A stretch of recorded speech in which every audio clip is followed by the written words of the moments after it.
Salut à tous, c'est Gladys, j'espère que vous allez bien. Aujourd'hui je vous retrouve dans une nouvelle vidéo pour vous présenter les plus beaux livres de ma bibliothèque. Alors cette vidéo n'est absolument pas pour me vanter ou quoi que ce soit, c'est juste que j'attache une importance assez particulière à l'apparence des livres, et c'est vrai que du coup j'ai tendance à acheter des éditions plus jolies, que ce soit des éditions en VO que je trouve plus jolies que les éditions VF, voire même parfois des éditions collector. Et du coup c'est vrai que j'avais envie de vous les présenter parce que je trouve ça dommage de les avoir et de juste les mettre dans la bibliothèque mais pas forcément d'en parler. J'espère que cette vidéo vous plaira, c'est absolument pas pour vous faire baver ou quoi que ce soit ou pour me vanter d'avoir ces livres là dans ma bibliothèque, loin de là, c'est juste que j'avais envie de partager avec vous aussi la beauté des livres, même si avant tout ce qui compte c'est l'histoire en elle-même, la qualité de l'ouvrage plus que son apparence. Mais voilà, quand on aime la lecture, quand on aime les livres, on est forcément un petit peu sensibilisé aussi à la beauté des ouvrages que l'on lit. Donc j'ai plusieurs livres à vous présenter aujourd'hui, j'ai fait une petite sélection qui à l'heure actuelle représente les plus jolis livres selon moi dans ma bibliothèque. Bien sûr, il y en a plein que je trouve très beaux aussi. Je voulais juste pas vous présenter une tonne de livres non plus, ça ne sert à rien. Donc n'hésitez pas à me dire si vous aimez ce type de vidéo, puisque je pourrais en refaire par la suite, surtout que on sait très bien que je vais finir par acheter d'autres livres et que parmi eux, il y en aura forcément certains qui seront magnifiques. Donc j'aurai forcément du contenu pour refaire des vidéos de ce type-là un petit peu plus tard. Alors je vais commencer tout de suite avec King of Scars, qui est le prochain livre de Leigh Bardugo que je dois lire. Ici, il est avec jaquette et je le trouve déjà super beau, donc c'est l'édition Imprint pour ceux qui demandent. C'est de la VO, il existe en VF, la couverture VF paperback ressemble énormément à la jaquette VO, et en dessous de la jaquette, il se cache quelque chose de merveilleux, puisque sous la jaquette, voici comment est l'ouvrage. L'objet est juste magnifique, on est sur de la dorure embossée, donc ça tient très bien dans le temps. La couverture est très très belle et le dos l'est encore plus, je trouve qu'il rend super bien dans la bibliothèque. Dans cet ouvrage, on va pas retrouver d'illustrations, mais on va retrouver des en-têtes de chapitres qui vont être un petit peu illustrés. C'est très joli, c'est un ouvrage que j'ai vraiment hâte de lire. Et pour aller avec King of Scars, il y a également Rule of Wolves, donc un livre que j'ai acheté récemment et que je vous ai présenté dans ma dernière vidéo book haul. C'est un livre encore une fois qui est magnifique. On retrouve donc une jaquette qui va être assortie à celle du paperback en français lorsqu'il sortira, il sort très bientôt. Et surtout on est dans un type de graphisme qui est très proche de celle de King of Scars, donc les deux ensemble vont super bien puisque c'est une duologie, ça tombe bien. Ici c'est l'édition Orion, donc il y a quelques petites différences avec l'édition Imprint, je vais vous montrer ça tout de suite puisqu'on le voit surtout sur le livre en lui-même. Si vous passez un petit peu de temps sur Instagram, vous l'avez forcément vu passer, ce livre est juste splendide, c'est la dernière parution de Leigh Bardugo, donc forcément une auteure à succès, donc son livre on le voit partout. Avec ce hardback rouge framboise, c'est quelque chose qui n'est pas forcément très courant et qui est magnifique je trouve, et cette fois-ci le dos aussi est très beau dans le même esprit que celui de King of Scars. Donc voilà, j'ai deux éditions différentes pour King of Scars et Rule of Wolves, puisque j'ai l'édition Imprint pour King of Scars et l'édition Orion pour Rule of Wolves. Le problème c'est qu'on voit bien sur le dos que l'illustration est un petit peu différente pour les deux livres. J'avais déjà King of Scars dans l'édition Imprint et quand Rule of Wolves est sorti, il n'était que dans l'édition Orion. Et je ne pensais pas qu'il y aurait autant de différence entre les deux éditions. Donc voilà, c'est pas grave, je verrai si à l'avenir je change pour avoir les mêmes éditions, mais ça va, ils vont quand même très bien ensemble l'un et l'autre. Pour ce qui est de l'histoire, cette duologie de Leigh Bardugo appartient au Grishaverse. C'est une duologie qui se situe après les événements de Six of Crows et qui reprennent un personnage que l'on retrouve dans Grisha en particulier, donc Nikolai, et du coup j'ai hâte de lire cette duologie pour retrouver Nikolai qui est un personnage que j'avais adoré dans Grisha. Que dire de plus? Pas grand chose puisque je n'ai pas lu les résumés et je ne m'en souviens plus depuis le temps, mais en tout cas ce sont des livres que j'ai vraiment hâte de découvrir.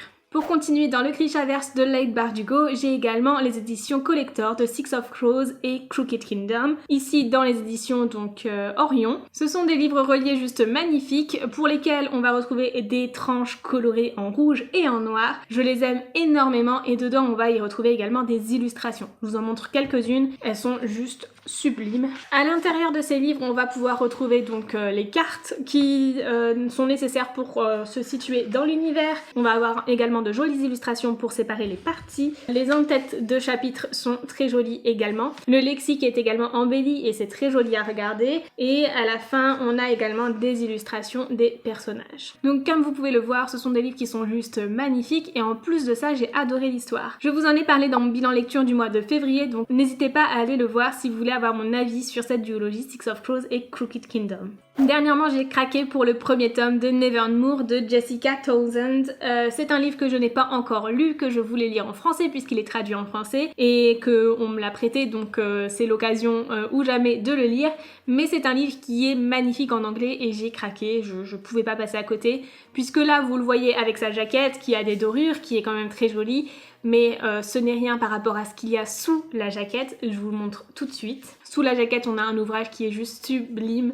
Encore une fois avec des petites dorures incrustées, mais vraiment il est juste magnifique. Le mien est un petit peu abîmé puisque c'est un exemplaire de bibliothèque que j'ai réussi à avoir d'occasion. En fait, ce sont des livres qui ne sont plus édités, donc c'est très difficile de se les procurer. Ce que j'ai fait, c'est que j'ai sauvegardé une alerte de prix sur Chasse aux livres pour savoir quand est-ce qu'ils allaient être disponibles dans un ordre de prix qui me convenait, et j'ai réussi à avoir ce livre pour 25 €. Donc c'est un peu plus cher que le prix initial du livre, mais je pense que c'est le seul moyen de pouvoir se les procurer actuellement. Les tomes suivants par contre, eux, sont toujours disponibles neufs, mais c'est vrai que les premiers tomes, en général, ce que vous allez trouver en occasion, ça va être des livres de bibliothèque qui s'en séparent. Ils sont pas toujours en très bon état parce que ce sont des livres qui ont du vécu, ce sont des livres qui ont été beaucoup lus. Si vous regardez le mien, à l'intérieur, il a une page qui a été déchirée ici, il a également une étiquette de librairie, mais ça n'empêche pas de le lire puisque finalement le texte reste toujours le même, et la jaquette est en général emballée, donc elle est assez bien protégée en fait sur ces livres-là. Vous allez avoir juste le relié qui va être un petit peu cabossé en haut et en bas, les endroits les plus fragiles du relié. Pour ce qui est de l'histoire, on va suivre Morrigan Crows, une petite fille de 11 ans qui va vivre énormément d'aventures. Ça va être très féerique, très fantastique, et l'univers est dingue à ce qui paraît. Donc j'ai hâte de découvrir cette histoire parce que franchement ça me donne très envie. On est sur une histoire qui est un petit peu dans les mêmes vibes qu'Harry Potter et ça me donne très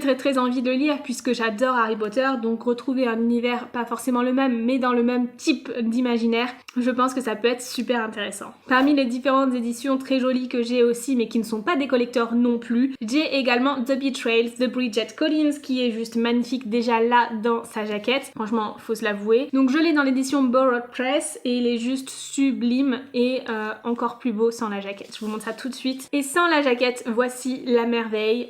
Il est splendide. Honnêtement, je le range sans jaquette dans ma bibliothèque parce que je le trouve juste mais dingue. Celui-ci je l'ai lu et je l'ai vraiment bien aimé. On est sur l'histoire de Léo, un ancien ministre de la culture qui va retourner donc dans l'école privée prestigieuse dans laquelle il a fait ses études, et c'est une école dans laquelle des grands jeux sont organisés tous les ans. Les grands jeux, c'est quelque chose qui mélange à la fois les langues, les sciences, la philosophie, l'art et quelque chose de prestigieux et de très difficile à faire. Chaque élève qui participe au grand jeu va être classé et c'est quelque chose qui va les aider à trouver une place dans la haute société. Léo Martin va donc être convié dans cette école pour participer à une édition spéciale des grands jeux, sauf qu'entre temps ça fait peut-être 10 ans qu'il n'a pas été dans l'école et en fait beaucoup de choses ont changé, en particulier le fait que maintenant c'est une femme qui enseigne les grands jeux dans l'école alors que avant c'était une école seulement d'hommes. On va suivre différents points de vue et on va également suivre le point de vue de l'enseignante, donc Claire, et on va découvrir que Léo et Claire ont ce sentiment de déjà s'être rencontrés, de déjà se connaître, et surtout ils vont se rendre compte que leur vie est basée sur une tonne de mensonges et qu'elle n'est pas telle qu'elle paraît être.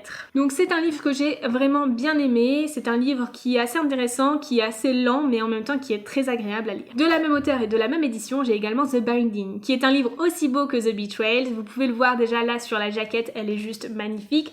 On est sur le même type de travail, donc c'est super parce que j'organise mes livres par ordre alphabétique de nom d'auteur, donc ces deux livres sont l'un à côté de l'autre dans ma bibliothèque et ils rendent super bien ensemble. En dessous, la jaquette se cache une merveille encore une fois, c'est un livre sublime.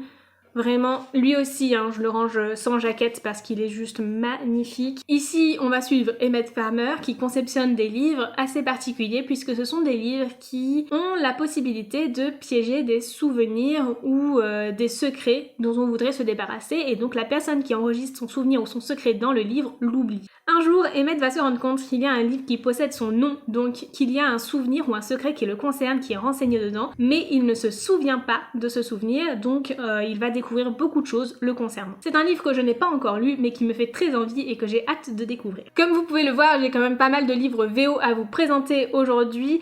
Je continue, il m'en reste encore 2 à présenter en VO et ensuite j'ai quelques ouvrages en VF à vous présenter. J'ai également l'édition collector de ACOTAR, donc de Sarah J. Maas. C'est un livre que vous avez probablement déjà vu ailleurs. Ici on est sur une édition magnifique, vraiment Ce livre est sublime, que ce soit d'un côté ou de l'autre. Il est vraiment juste sublime. À l'intérieur, on a des en-têtes de chapitres qui sont décorés et on a également des motifs sur toutes les pages. C'est vraiment un très joli ouvrage. J'ai hâte de découvrir ACOTAR puisque si vous ne le savez pas, je n'ai pas encore lu ACOTAR. Je viens tout juste de me procurer tous les tomes de la saga. On les voyait juste ici derrière moi. Je viens de prendre le 4e tome pour vous montrer les jaquettes rapidement. Je vous les ai toutes présentées dans mon dernier book haul. Et vraiment, elles sont juste sublimes, encore une fois. On est sur des jaquettes assorties qui ont été illustrées par une illustratrice de talent qui fait des fanarts magnifiques sur Instagram. Je vous mets le lien de son compte dans la barre de description, bien évidemment. En parlant de barre de description, je vais, si possible, lorsque les livres sont toujours disponibles, vous linker directement le lien de l'article que j'ai pour que vous puissiez retrouver exactement les éditions que j'ai si jamais ça vous intéresse. Le dernier livre en VO que j'ai à vous présenter aujourd'hui, c'est How the King of Elflame Learned to Hate Stories de Holly Blake, qui est le tome 3.5 de la saga The Folk of the Year, que je vous ai déjà présenté dans plusieurs vidéos. J'adore la saga The Folk of the Year, les livres sont splendides. Lorsqu'on enlève les jaquettes, ils sont magnifiques aussi, mais celui-ci est le plus beau de tous, puisqu'il a la particularité d'être illustré. Donc on est sur un ouvrage qui a déjà de base une jaquette magnifique. C'est l'édition Little Brown for Young Readers. Sans la jaquette, il est encore plus beau selon moi. Vraiment sublime. À l'intérieur, on va y retrouver la carte de Elflame qui ressemble, qui est la même carte que l'on va retrouver dans tous les tomes de la saga. Et surtout, en fait, on va y retrouver des illustrations. Alors là, c'est la première page et je vais pas aller plus loin pour ne pas vous spoiler parce que ce sont des nouvelles qui reprennent l'histoire de Cardan et donc forcément, ça spoil un petit peu les tomes précédents. Mais vous voyez l'idée, toutes les pages sont illustrées dans ce livre et c'est juste sublime. Ça reste quand même écrit comme un roman, on n'est pas sur une BD pour autant et j'adore ce genre d'ouvrage. Ça me donne l'impression de lire des contes d'enfants avec des illustrations sur la page d'à côté ou sur la moitié de la page, ce genre de choses. C'est magnifique et ça donne l'impression de retomber un petit peu en enfance lorsqu'on voit un ouvrage tel. J'ai hâte de le lire, j'avais prévu de le lire juste après avoir lu les 3 tomes de la trilogie The Folk of the Year, mais finalement j'ai décidé d'attendre un petit peu pour le lire, mais ça arrivera très bientôt. Hein. En mai je le lis, hein. Clairement il est juste sublime.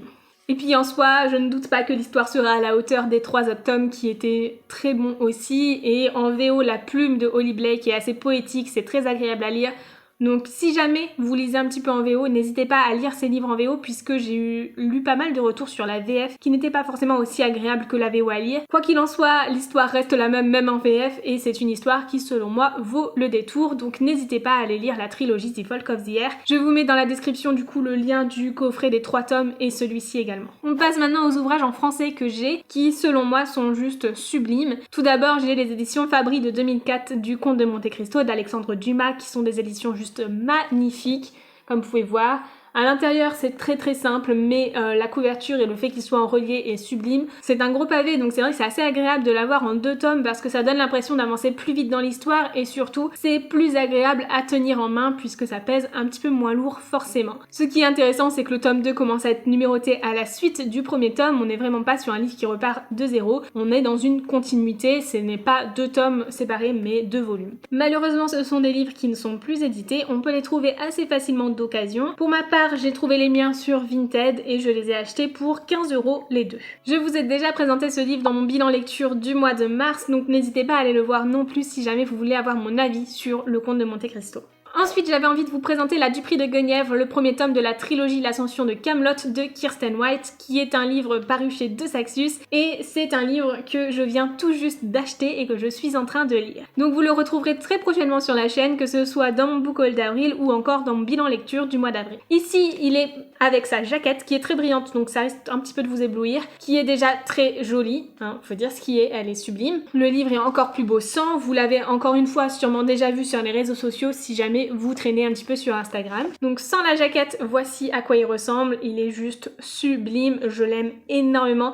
Oh c'est drôle, je suis devenue toute bleue d'un coup, le fait de présenter un livre jaune. Vraiment je le trouve juste magnifique et pour le moment j'aime beaucoup l'histoire. Ici l'histoire commence lorsque Guenièvre arrive au château pour épouser le roi Arthur, sauf qu'en réalité ce n'est pas Guenièvre mais une sorcière qui usurpe son identité pour protéger le roi Arthur de toute autre force maléfique. C'est une histoire que j'aime beaucoup pour le moment, j'en suis à peu près à 45% de lecture et vraiment j'accroche énormément. Malheureusement j'ai trouvé qu'il y avait quelques coquilles dans ce livre, on retrouve quelques petites fautes de frappe de temps en temps, c'est un petit peu dérangeant sur un ouvrage aussi beau. On pourrait espérer quand même que dans les prochains de Saxus il n'y ait pas ce problème là puisque c'est quelque chose d'assez récurrent chez eux. Je vous dis donc ça parce que j'ai plusieurs ouvrages de la maison d'édition de Saxus et j'en ai un autre à vous présenter aujourd'hui. Il s'agit donc du premier tome de Nevernight de J. Christophe que j'ai vraiment bien aimé. Malheureusement ça n'a pas été un coup de cœur pour moi parce que j'ai eu du mal à rentrer dans l'histoire et à y rester, mais ça a été quand même une très bonne lecture. Je vous en ai parlé dans mon bilan lecture du mois de février. Donc Nevernight, comme vous pouvez le voir, c'est un livre qui possède une jaquette qui pour moi n'a rien d'exceptionnel, n'est pas spécialement belle, mais par contre sous la jaquette il est splendide. Donc premièrement,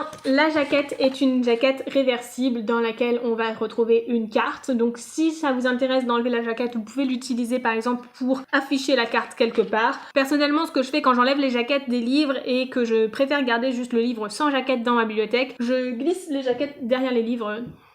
Voilà. C'est une manière de ne pas m'en séparer et une manière aussi qu'elles ne prennent pas de place ailleurs puisque c'est un endroit où techniquement il y a de l'espace mais on n'y met rien et en même temps on les voit pas comme ça. Et du coup dans Nevernight sans la jaquette qui est juste sublime, hein, vous pouvez le voir, c'est vraiment une beauté, une merveille et j'ai hâte d'avoir le tome 2 là qui va sortir en juin si je me trompe pas. Ah, j'ai trop hâte. Dans cette histoire, on va suivre Mia, une apprentie assassine qui va tout faire pour apprendre ce métier justement pour tuer les assassins de son père. Ce sont aussi les personnes qui ont enlevé sa mère et son petit frère et du coup elle va tout faire pour venger sa famille. J'ai trouvé ce livre très intéressant mais malheureusement j'ai pas réussi à rentrer dedans et à rester dedans, à bien accrocher à l'histoire. C'est peut-être dû au fait que je l'ai lu sur plusieurs semaines et que j'ai lu d'autres livres en parallèle, mais il y a un petit truc qui ne l'a pas fait avec moi. En tout cas, je vais persévérer et je vais lire le tome 2 puisque je suis certaine que cette trilogie a tout pour me plaire et je l'ai seulement lu au mauvais moment. Donc voilà, c'est tout pour cette vidéo, j'espère qu'elle vous aura plu, qu'elle vous aura permis de voir quelles sont les jolies éditions que je possède.